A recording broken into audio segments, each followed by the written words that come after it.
नमस्कार, मैं हूं डॉक्टर मुनेश अरोड़ा। सर पद्म भक्त सिंघानिया यूनिवर्सिटी SPSU के नाम से आप सब अच्छी तरह से वाकिफ हैं। हमने जब से ये यूनिवर्सिटी बनी है तब से इसको कवर किया है। पिछली बार जब हम इस यूनिवर्सिटी में आए थे तो यहाँ के वाइस चांसलर और प्रेसिडेंट प्रोफेसर पृथ्वीराज जी यादव से बात हुई थी, पृथ्वी जी यादव से बात हुई थी। उन्होंने बताया था कि स्किल डेवलपमेंट पर सरकार बहुत ज़्यादा फोकस कर रही है, सरकार बहुत ज़्यादा काम कर रही है। तो हमारे मन में एक उत्सुकता थी कि skill development in higher education इसके अंदर क्यों ज़रूरत है आज। क्या हमारी शिक्षा स्किल डेवलपमेंट जो हायर एजुकेशन है वो नहीं दे रही, या जो हायर एजुकेशन में क्या कमियां रहे जिसकी वजह से स्किल डेवलपमेंट की जरूरत है। इसके स्किल डेवलपमेंट कौशल विकास को कहते हैं हिंदी में। क्या कौशल विकास हमारी उच्च शिक्षा के जो विभिन्न कोर्सेज हैं, चाहे IIM हो, IITs हो, या और जो मेडिकल कॉलेजेस हैं, या जिस तरह के भी संस्थान हैं जो काम कर रहे हैं, क्या वो इतना परिपक्व रूप से स्टूडेंट्स को तैयार नहीं कर रहे। इस बात को लेकर पृथ्वी जी ने बहुत सी बातों पर फोकस किया था उस समय पर। तो मेरी एक इच्छा हो गई थी मन में कि मैं प्रोफेसर पृथ्वी जी से बात करूं और ये जानने की कोशिश करूं कि skill development in higher education आज के ज़माने में जब इतना बड़ा नेटवर्क शिक्षा के क्षेत्र में भारत में खड़ा हुआ है और प्रधानमंत्री नरेंद्र मोदी स्किल डेवलपमेंट के ऊपर फोकस कर रहे हैं, मगर उनका जो फोकस है इस फोकस में थोड़ा अंतर है। तो वो क्या अंतर है, क्या पृथ्वी जी की सोच है, क्या वो वाइस चांसलर साहब चाहते हैं कि किस तरह का स्किल डेवलपमेंट हो। साहब आपका स्वागत है हमारे चैनल पे। स्किल डेवलपमेंट को लेकर आपने एक हिंट दिया था मुझे, skill development in higher education, जिस पे आपने बहुत ज़्यादा प्रयास किया है, रिसर्च की है। तो ये skill development in higher education क्या चीज़ है? जी मोनिश जी, हम आपको दो चीज़ों पे जो है पहले कंटेक्स्ट बताएंगे जी सर। और उसके बाद फिर हम उस मेन टॉपिक पे आएंगे कि स्किल डेवलपमेंट आज के एजुकेशन में, पर्टिकुलरली हायर एजुकेशन में, क्यों इतना इम्पोर्टेंट है and why we are all emphasizing skill education in the higher education। Ji sir. आप ये देखिए कि जो न्यू एजुकेशन पॉलिसी जो 2020 में गवर्नमेंट ने अनाउंस किया है, जी sir, this is the first time school education और हायर एजुकेशन को इंटीग्रेट करके एक एजुकेशन पॉलिसी बनाई गई है। और इसका जो बेस है वो बेस यही है कि right from the beginning skill has to be the main focus. So starting from the primary education to middle education to high school education, and then continuing in the higher education in the university setup. So this has been the focus. और ये focus कहाँ से आया है, क्यों आया है, और क्यों इतना हम लोग एम्फेसिस कर रहे हैं, और इसके पीछे क्या चैलेंजेस हैं। आप अगर देखिए तो जो हम लोग का माइंडसेट है एक एजुकेशन सेटअप में, जब भी हम स्किल की बात करते हैं तो ये इमीडिएट माइंड में इमर्ज होकर के आता है कि इट्स ITI और पॉलिटेक्निक। जी सर। सो इन दोनों फील्ड्स में स्किल का यूज़ है और स्किल का ही एप्लीकेशंस हैं। बट ये पूरी फिलॉसफी न्यू एजुकेशन पॉलिसी में पूरी चेंज हुई है, और वही चेंज इस समय हम लोग स्ट्रगल कर रहे हैं कि वो चेंज हम लोग कैसे ले आएं। और हमारा एक्सपीरियंस इंडिया के फर्स्ट स्किल यूनिवर्सिटी जो सेटअप हुई थी 2017 में, That was by Symbiosis University ji, at Indore, जहाँ से आप जहाँ से Connect रहे, जहाँ से हम वहाँ के वाइस चांसलर होके रहे हैं। जी, तो वो जो एक पूरा एजुकेशन का स्ट्रक्चर बना था और जो हम लोगों ने इम्प्लीमेंट किया है, वो बिल्कुल डिफरेंट था जो पूरे ट्रेडिशनल यूनिवर्सिटीज़ में होता था। जी, और उसके पीछे जो बेस था, वो बेस ये है कि that university was set up on the premise of German universities of applied sciences. वो जर्मन यूनिवर्सिटी की अप्लाइड साइंसेज जो है, Yes. उसके बेस के ऊपर उसके बेस पे वो सेटअप हुआ था। And just for you all, हम आपको थोड़ा सा बताना चाहेंगे कि German are the leading in the skill education in the entire Okay. World, Okay. and they are the one who had devised this skill based education in the higher setup, okay, higher education setup. Okay, तो अगर आप German universities को analysis करेंगे, you would find there are two types of universities in the Germany. One is the traditional universities and another one is the applied sciences universities. Okay, So all those universities which has the applied sciences either in the prefix or in the suffix, they are the skill based universities. And there the concept is that students are in the campus for one semester, then in the next semester they are in the industry, okay, then again in the third semester they come back to the campus, and then the fourth semester they again go back to the industry. Ji, And once they pass out from the university's setup with a degree, they are all 99% they are employed in the same company where they have done those internships during the graduation or post graduation period. Ji sir, So that was the concept we brought in India, okay, by the Symbiosis University of Applied Sciences, and that's where it's that university's name was Symbiosis University of Applied Sciences. Okay, Okay, ठीक है, so many of us were not aware of that particular fact, ji, but when we implemented the same curricula, slight modifications in our Indian context, okay, almost like 80% education, okay, was to be given to the students through practical and skill. Only that 20% education was given in the classroom setup, theoretical only, theoretical only. 20% theoretical only, Yes. So that was the model. 80% practical and 20% Yes. So that was the model, okay, was brought in 2017 by the Skill University. 7 or 8 years back. Yes. And while the new education policy was introduced in 2020, much later. 3 years after. Yes. So this was the major differentiation of how to teach, how to introduce the concept of skill in the higher education.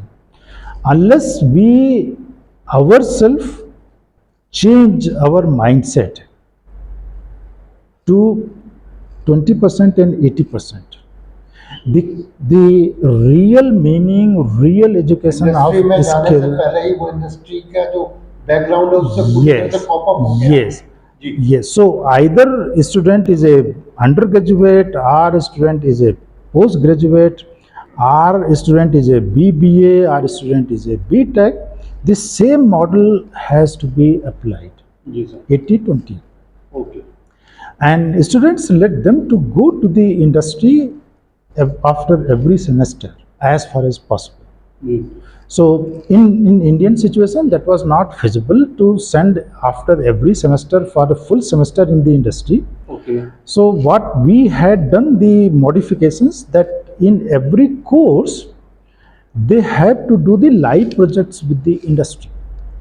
Okay, live projects with the industry, and that was mandatory, and that was part of the 80% of the skill component. So that was the model we had brought in and had lot of challenges. आपने एक उदाहरण दिया था मुझे कि आपने जो students थे एमबीए के थे शायद, आई एम नॉट फॉरगॉट, कि उनको एनजीओज के साथ काम करने के लिए गांव में ही भेज दिया था। Yes. और 2 महीने से वो क्या था प्रोजेक्ट? वो ये था कि जब आईएम में हम थे तो ये कंसेप्ट हम लोग पहली बार लेकर के आए कि जो एमबीए स्टूडेंट्स हैं they solely come with a mindset that they would get the higher placement and they would serve the industry, okay, in a business setup and contribute to those industries in a most professional way. But what is the contribution they would do it for the society? That was the one very difficult question. Okay, we to were the society. society. Okay. So to inculcate that concept in their heart, we introduced that as a one of the experimentation, and that was in 2001 Okay. at IIM Indore. 20 साल पहले Yes. नई policy थी। Yes. So that was complete unheard in any business school or in any management institute, ji. giving them the exposure of a society. Okay.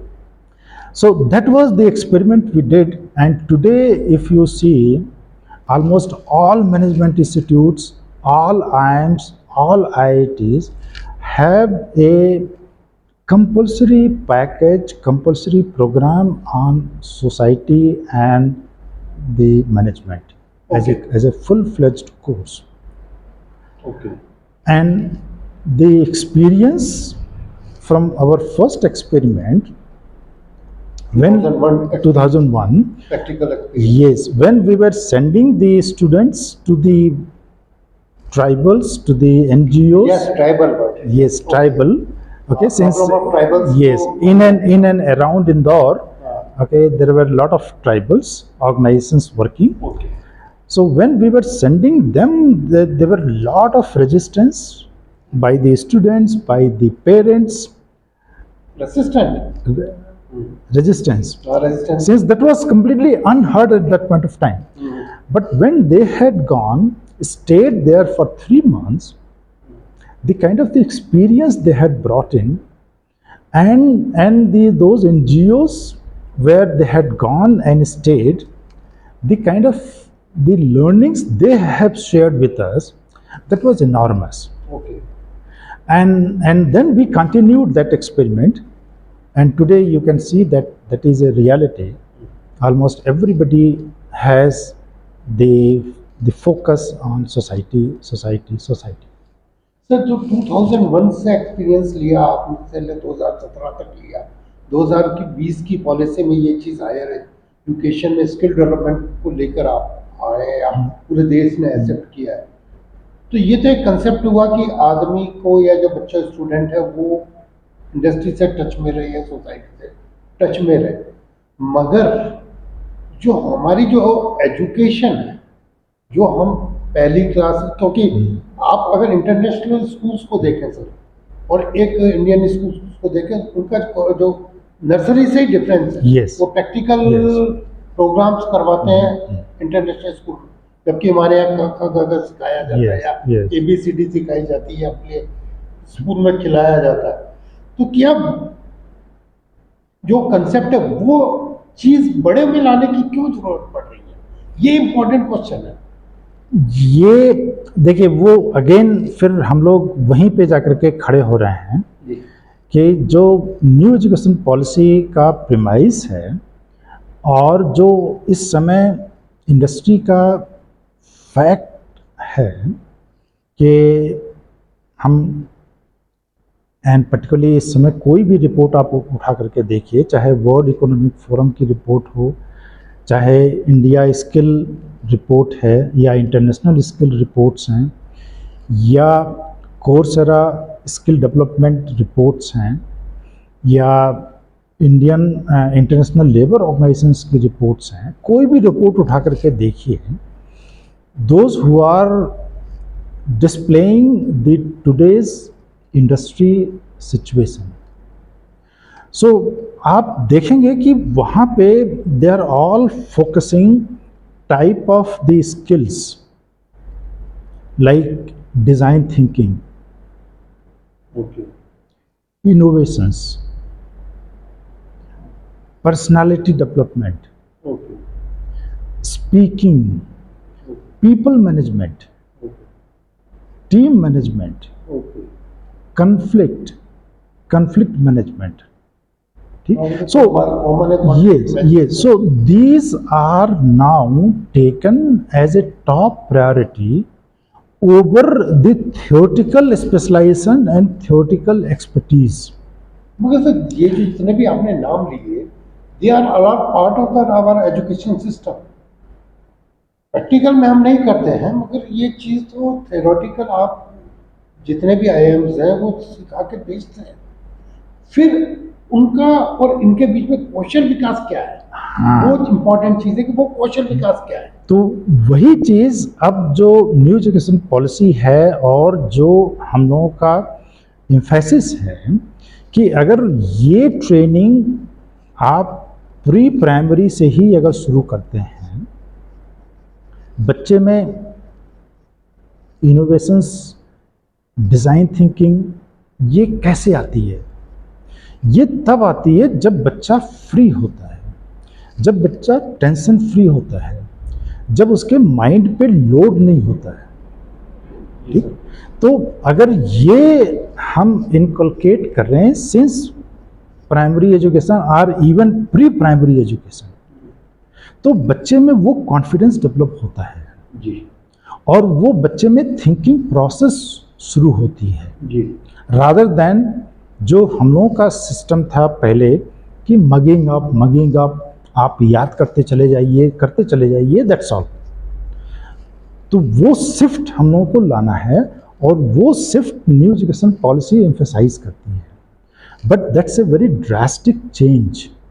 हम सबके अपना particularly the teachers and faculty are struggling to change their own mindset since मगर sir ये जो own mind set change करने की बात कर रहे हैं, हाँ। मगर हमारे यहाँ जो आज टीचर्स इतने लंबे समय से एजुकेशन सिस्टम में है, उनका एक ट्रेंड रहा है, यस उनका एक पैटर्न रहा है, ट्रेंड है, पैटर्न है, एजुकेशन के साथ उनका एक जो बॉन्डिंग है वो अलग तरह की है। यस ऑल ऑफ सडन इस तरह का कौशल विकास को आप अगर एजुकेशन में लाते हैं तो वो थोड़ा सा डिफिकल्ट यस मोनिश जी, यही सबसे बड़ा चैलेंज है। जी सर, सबसे बड़ा चैलेंज इस समय हम लोग यही फेस कर रहे हैं, जी, particularly those who have been in the education setup since quite long. Ji sir, They are comfortable ji, in their own setup. They do not want to change. Comfort में है, वो कंफर्ट वो अपने कंफर्ट जोन में हैं. They do not want to put pressure, okay, okay, to change themselves. Okay, While industry need that change. ठीक, आप बच्चों का देखिए प्लेसमेंट क्यों नहीं हो रहा है? ओह, सिर्फ इसलिए नहीं हो रहा है कि बच्चे जो है they are not tuned okay to do the design thinking, innovations, thought process, problem solving. और वो क्यों नहीं हो पा रहे हैं? क्योंकि जब वो कैंपस में होते हैं तो फैकल्टी उनको क्लासरूम्स में वो ट्रेनिंग नहीं दे रही है। तो इट्स ए साइकिल, और वही साइकिल हम लोग ब्रेक कर रहे हैं। तो सर जो चाइना को एक तरफ अपन देखते हैं, जो कौशल विकास की बात करते हैं आप, और कौशल विकास न्यू एजुकेशन पॉलिसी में लाने की बात कर रहे हैं, और आप ये भी कह रहे हैं कि जो हमारे टीचर्स हैं कंफर्ट जोन को छोड़ने नहीं चाह रहे, Yes. बाहर नहीं आ रहे, जिसके लिए उनको प्रिपरेशन है कि इंडस्ट्री रिक्वायरमेंट है कि वो करें। मगर एक तरफ हम चाइना को देखते हैं जो हमारा नेबर है और इंडस्ट्री के अंदर बहुत आगे है, और वहाँ जिस तरह का हर चीज़ के इतने प्रोडक्ट आ जाते हैं, चाहे रोड निकलना हो, चाहे आप Yes, छोटे से yes, छोटी yes, चीज का, yes, yes. इतने डिजाइनिंग आपके व्हीकल्स के अंदर लाखों डिजाइनिंग, जबकि भारत में तो वही घिसे पिटे स्टाइल की व्हीकल्स चल रही है। तो क्या ये चीज के लिए कुछ चाइना से भी सीखा जा सकता है sir? Yes, yes. That is okay, a live example कि आप अगर देखिए 1970s, जापान हो गया, चाइना हो गया, हाँ हाँ 1970s को अगर आप कंपेयर करिए, so almost China and India were at the same level. Okay. अब 70s के बाद चाइना कितना प्रोग्रेस किया है जी और इंडिया फिर उस पेस में काफ़ी पीछे रह गया। जी उस माइंडसेट हम actually I have visited several times in China, okay studied their model very closely. Okay So they have started that particular concept, okay, to think very big. तो और एक रात में तो पूरी बिल्डिंग खड़ी कर देते Yes. हैं, और हमारे यहाँ एक साल तक तो एक कमरा नहीं बनता था। yes, so उनकी जो thought process है वो 90s से शुरू हुई है कि जो भी वो काम करेंगे it would be one of the biggest in the world. One of the biggest in the world. ये जो भी काम शुरू करेंगे, ओके ठीक, तो वो माइंडसेट जब लेकर के आए हैं, जब when you start working on a project with a mindset that this is going to be one of the biggest in the world, तो नेचुरली वो उसकी जो आउटपुट है और जो माइंडसेट आप लेकर के चलेंगे इंडिया में कि हमें कुछ डेवलप करना है, तो उसमें बहुत बड़ा गैप रहेगा और बहुत बड़ा डिफरेंस रहेगा। सर, एक दिमाग में मेरे बीइंग ए जर्नलिस्ट एक बात गूंज रही है, बार बार निकल के आती है। हमारे देश में 80% लोग आज नरेगा की बात करते हैं, आज भी हैंड से मिट्टी निकालना और सड़कें बनाने की बात करते हैं, या रॉ मटेरियल टाइप के काम करने की बात। और एक तरफ हम चाइना से अपने आप को स्किल डेवलपमेंट को कंपेयर करने की बात करते हैं, तो क्या ऐसा नहीं लगता कि एक तरफ कहीं सूरज खड़ा है और एक तरफ धरती है, जिसमें इतना बड़ा गैप है, सोच का इतना बड़ा गैप है? उसके बारे में आप क्या, being educationist, being a skill development project पे आप काम? मनीष जी, ये दिस इज ऑल एजुकेशन। आप चाइना में देखिए जो लिटरेसी रेट है that is almost more than 80%। Okay So they have first done the literacy to improve the literacy in the country. हमारे यहाँ अभी भी देखिए we are all struggling, okay, साक्षरता पे जोर दे रहे हैं। यस यस जी यार, जो हम लोग ग्रेजुएट ओके एनरोलमेंट रेशियो जो अभी हम लोग डिस्कस कर रहे हैं, जी sir. We are struggling around 35 at this stage. जी 4-5 साल पहले सिचुएशन और ख़राब थी। जी तो literacy and education is the main factor okay behind this entire development process. Okay. तो सर, जो ये स्किल डेवलपमेंट को लेकर के जो आपकी जो थॉट है, तो एक तरफ तो आपने एक प्रॉब्लम बता दी कि जो टीचर्स हैं उनका एक माइंडसेट है, कंफर्ट जोन है उससे, और दूसरी तरफ इंडस्ट्री के रिक्वायरमेंट्स है Yes. कि स्किल डेवलपमेंट होना चाहिए और हायर एजुकेशन में ज़्यादा होना चाहिए, यस बनस्पत की खाली पॉलिटेक्निक और IIT करने के। तो इसको कॉप अप करने के लिए क्या होना चाहिए, वो मेन चीज़ है।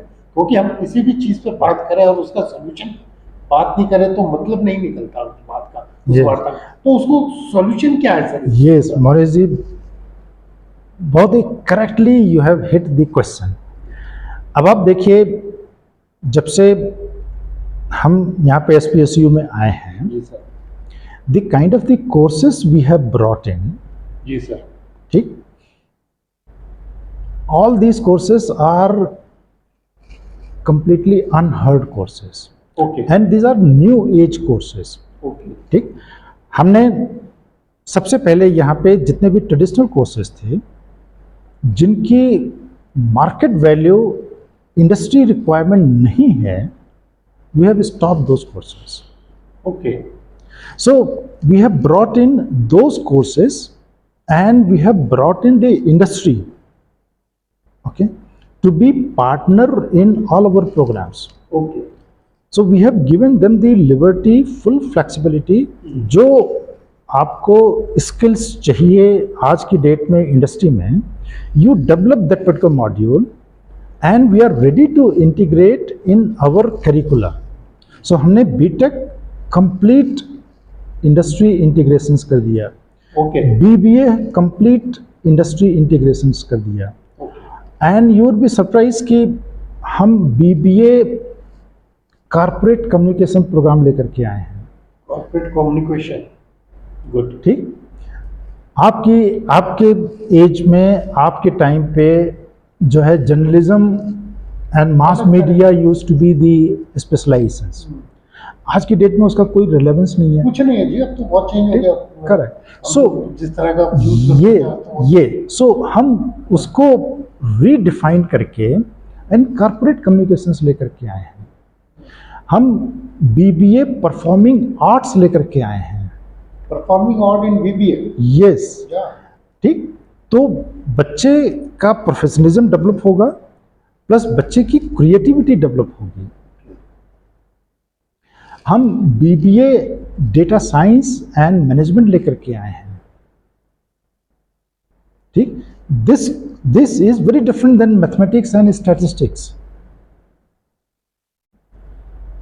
हम बीबीए फिनटेक एंड ब्लॉकचेन लेकर के आए हैं। ओके, ठीक। What is this fintech and blockchain? जो आज की डेट में आप देखें जितना यूपीआई सिस्टम है, ओके समझ गया। Okay, and complete banking financial System, sector, हाँ। This are all tech based, हाँ, that's based, yes. Correct. Security is the blockchain. Yeah, yes sir, yes sir. तो हम सिंपल बीबीए की जगह बीबीए फिनटेक एंड ब्लॉकचेन लेकर के आए हैं, जो मार्केट में अभी रिक्वायरमेंट है। इसके ऊपर तो अभी बहुत काम होगा और बहुत Yes. requirement रहेगी इसकी। आप सोचिए, हम बीबीए स्पोर्ट्स मैनेजमेंट लेकर के आए हैं। हाँ, that's right. सिंघानिया साहब ने भी बताया था। Yes, Yes, sir. आप देखिए इस समय स्पोर्ट्स पूरे वर्ल्ड टर्की ने भी में, बात की थी, Yes. जो नेशनल यस, दिलीप टर्की जी, दिलीप टर्की उसने भी इस पे बात की थी जी। काफी। तो अब देखिए इस समय स्पोर्ट्स इवेंट्स कितने सारे होते हैं, and those are all well managed sports tournaments. So उसको कैसे मैनेज करेंगे, उसके लिए प्रोफेशनल्स कहाँ से आएंगे? जी, सही कह रहे हैं आप। तो- हाँ, जब आप सब क्षेत्रों में उतर करेक्ट, करेक्ट, खेल के हर क्षेत्र में, करेक्ट।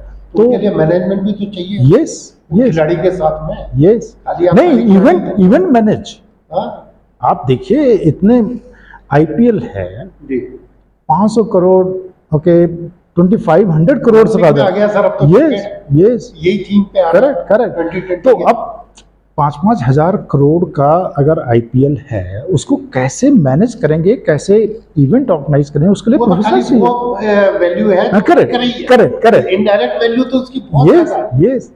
तो उसके लिए प्रोफेशनल्स चाहिए। जी वो अब हम लोग उस तरह के कोर्स डिजाइन किए हैं। जी जी स्पोर्ट्स मैनेजमेंट, जी। हम लोगों ने पेन टेक्नोलॉजी पे बीटेक शुरू किया है। हाँ, पेन टेक्नोलॉजी पे आल्सो, यस सर। ठीक, हम लोगों ने बी डिजाइन शुरू किया है। Okay, B design in both two specialisations, fashion technology and UI UX technology. Okay, ठीक, तो आप ये देखिए कि जो यूनिवर्सिटी में ट्रेडिशनल कोर्सेज थे, हम लोगों ने उसको कंप्लीट रीवैम्प कर दिया। अब हमारे यहाँ पे बीएससी नहीं है, हमारे यहाँ बीए नहीं है, हमारे यहाँ एमए नहीं है, एमकॉम नहीं है। ओके, उसकी जगह हमारे यहाँ बीबीए फाइनेंशियल मैनेजमेंट है। ओके,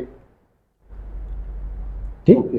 तो जो इस समय इंडस्ट्री में जिस स्किल की जरूरत है, वो कोर्स हम अपने यूनिवर्सिटी में लेकर के आए हैं। ताकि स्टूडेंट जो आपके यहाँ से निकले वो परफेक्ट हो इंडस्ट्री के। Correct, correct. तो वो जरूरत है इस समय ऐसे कोर्सेज को लाने की, ऐसे स्किल्स डेवलप करने की इन दी यूनिवर्सिटी कैंपसेस, जिसकी मार्केट में जरूरत है। सर, सिंघानिया साहब ने एक बात कही थी मुझसे कि मेडिकल कॉलेज भी इस तरह का बनाना चाहते हैं आप लोग, जो कि ट्रेडिशनल मेडिकल कॉलेज से कुछ हट कर जी। के कुछ हायर लेवल पे, जहाँ पे आप फॉरेन से, क्योंकि आपका जो मैंने पहला इंटरव्यू किया था आपकी इस यूनिवर्सिटी का, तब भी आप लोगों ने अपने आप को फॉरेन यूनिवर्सिटी से कोलैबोरेट करके यस इस चीज को यस स्टार्ट किया था। यस यस मैं यस मैं मैं गलत नहीं हूँ तो यस, मैं सही कर रहे हैं, सही 5 कर रहे हैं। यूनिवर्सिटी के साथ आपका यस कोलैबोरेशन रहा यस, था, यूएस में।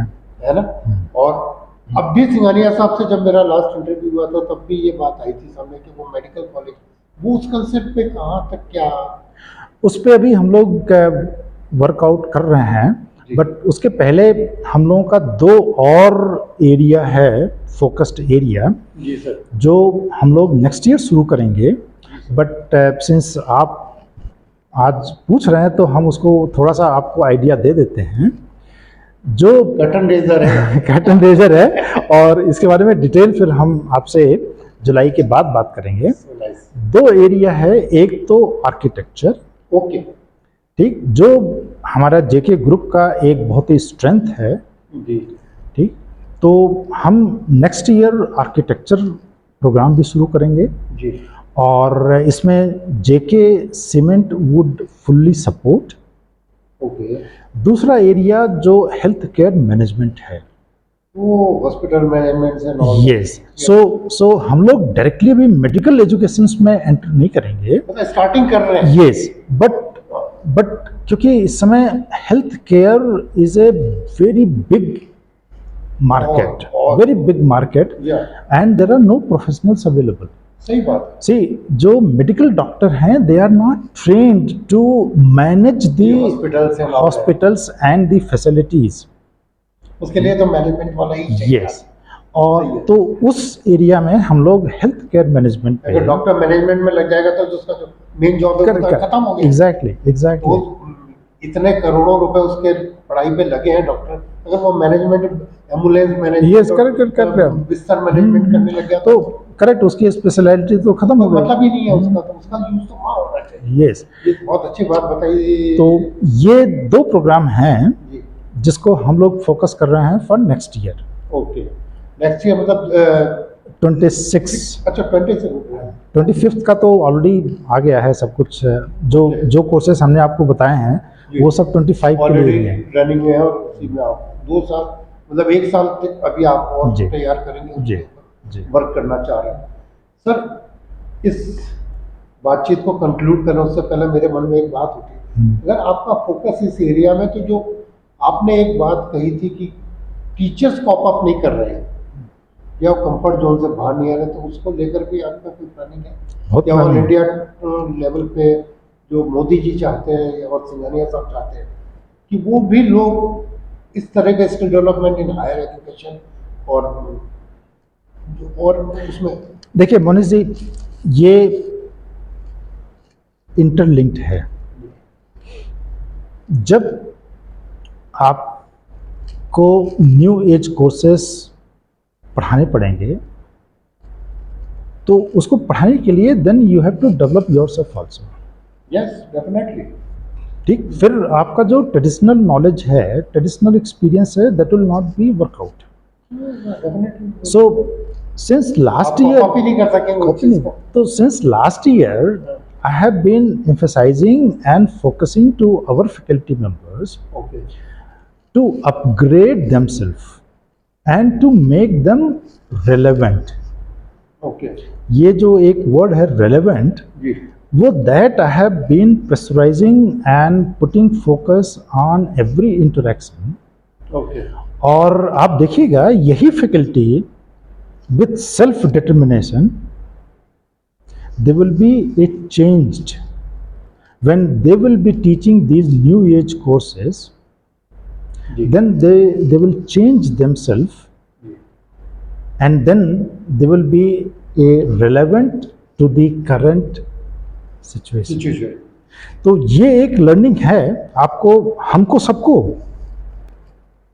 चेंज करना पड़ेगा। और एजुकेशन तो लगातार पॉप अप करने के लिए ही बनी है, चेंज तो होगा जो उसके साथ आपको pop up करेक्ट करना करेक्ट, तो चेंज करना ही पड़ेगा। और है। माइंडसेट माइंडसेट सबको बहुत जरूरी है। सबको बना करके चलना है। अदरवाइज आज के बच्चे, आज के student they are so blunt, वो क्लास में बिल्कुल साफ कह देते हैं कि सर हमें आपके साथ आपका क्लास नहीं पढ़ना है। Okay, if they are not getting any, institute को भी तो डिस्कार्ड हो जाएगा अगर वो पॉप अप नहीं करेगा, तो इंस्टीट्यूट को अगर सरवाइव करना है, क्योंकि आज एजुकेशन तो भारत में बहुत तेजी से बढ़ रही है, यस यस यस, यूनिवर्सिटीज आ रही हैं बहुत, तो लेवल एजुकेशन का अपब्रिंग हो रहा है। यस, तो आपका जो ये कहना कि स्किल डेवलपमेंट हायर एजुकेशन इस आज की बहुत बड़ी नीड है, इसे मना नहीं किया जा सकता। बिल्कुल बिल्कुल जी बिल्कुल। ये थे यादव साहब, जिन्होंने स्किल डेवलपमेंट पर क्यों जरूरत है भारत को, एसपीएसयू उसके लिए क्या कर रहा है, क्या कोर्सेज आ रहे हैं एसपीएसयू में, और अगले 1 साल बाद कौन से नए 2 कोर्स आने वाले हैं, उसके बारे में अपनी जानकारी हम लोगों के साथ शेयर की। यादव साहब, आपका बहुत बहुत धन्यवाद। धन्यवाद हम फिर आपके सामने हाजिर होंगे। धन्यवाद मनोज जी, थैंक यू बहुत बहुत धन्यवाद। Thank you thank you.